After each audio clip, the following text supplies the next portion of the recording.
रात्रि में डायल 112 पर श्री कपिल देव सिंह निवासी लंगड़ी थाना बंधुआ कला के द्वारा सूचना दी। उनके एक रिश्तेदार श्रीमती बिमलेश देवी पत्नी चंद्रशेखर सिंह की किसी ने हत्या कर दी। इस सूचना पर तत्काल थाने की force, CO city, additional SP और मैं स्वयं खुद मौके पर गई। घटनास्थल का निरीक्षण कर लिया। प्रथम जो देखने वाले सूचनाकर्ता हैं उनके द्वारा बताया कि जो मुख्य घर का द्वार था वो बाहर से साकर से बंद था। जब अंदर जाकर देखा तो मृतका अपने घर के घुसते ही गेट की कमरा जो है उसमें मृत अवस्था में पड़ी थी। उनकी बॉडी पर गले पर मुख्य शार्प वेपन से इंजरी है। प्रथम दृष्टया मृत्यु का कारण उसी से होना प्रतीत हो रहा। इनके पति चंद्रशेखर सिंह रिटायर्ड क्लर्क हैं जगराव डिग्री कॉलेज पंजाब में। वहाँ 2 माह पूर्व यहीं थे। दोनों लोग दंपत्ति साथ में रहते थे।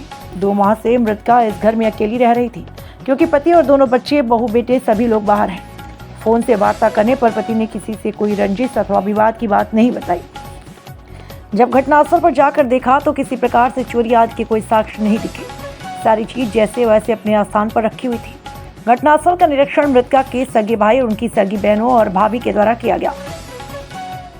अभी प्रथम सूचना पर इनके पंचायतनामा हेतु बॉडी को मोर्चरी भिजवाया जा रहा है। घटना के अनावरण हेतु एसओजी, सर्विस और थाने की 5 टीमों को लगाया गया। शीघ्र घटनाक्रम का अनावरण करते हुए घटना का खुलासा किया जाएगा। संबंध में पुलिस अधीक्षक महोदया सुल्तानपुर श्रीमती चारू निगम ने क्या कुछ कहा, सुनाते हैं विस्तार से। AK मिश्रा की रिपोर्ट, उद्घोषण। जी, हमारे गांव की विकास की समस्या है जो 75 वर्ष बाद भी आज तक 0 लेवल में चल रही है। ये दर्जी चक है, ग्राम सभा सोहरवलिया कला में पड़ता है, मौजा है। समस्या ना तो 1 इंच नाली बन सका। अंग्रेजों के ज़माना से अभी तक भी गवर्नमेंट से हमको 1 इंच नाली किसी को प्राप्त नहीं हुआ। ना तो 2 मुख्य मार्ग है, दोनों बाधित हैं। और बरसात में इतनी समस्या होगी कि गांव के लोग निकल नहीं सकते और गांव के लोग पीड़ित हैं। इसलिए आज उप जिला अधिकारी महोदय जी को ज्ञापन देकर निवेदन करने आए हैं। अगर ये समस्या श्रीमान जी के द्वारा सुनी जाती है तो ठीक है, नहीं सुनी जाती है तो फिर आगे समय आने पर हम लोग यहाँ आ करके अपना समय देंगे, धरना प्रदर्शन याद करेंगे और क्या कर सकते। आश्वासन मिला है कि बुधवार तक माननीय महोदय जी जा करके जांच करेंगे। अगर फिर हमारी समस्या का निराकरण किया जाएगा तो इसके पहले खंड विकास अधिकारी को हम 5 महीने से उनके यहाँ ब्लॉक पर दौड़ रहे, पर 5 माह में किसी के द्वारा कोई जो है विशेष सहयोग प्राप्त नहीं हुआ। ना तो कोई मौके पर जाकर कोई सांत्वना दिया, ना तो विकास कार्य के लिए कोई कार्य योजना लागू की गई।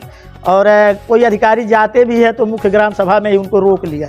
हमको तो सुना है, सुनने में भी आया कि RTI आप लगाए हैं। हमने किया था सर, एक RTI किया था तो माननीय हमने खंड विकास अधिकारी से सूचना मांगा था तो संतोष सिंह यादव जी ने, जो सहायक विकास अधिकारी हैं, उसको खारिज कर दिया। तो फिर हमने दोबारा RTI किया है।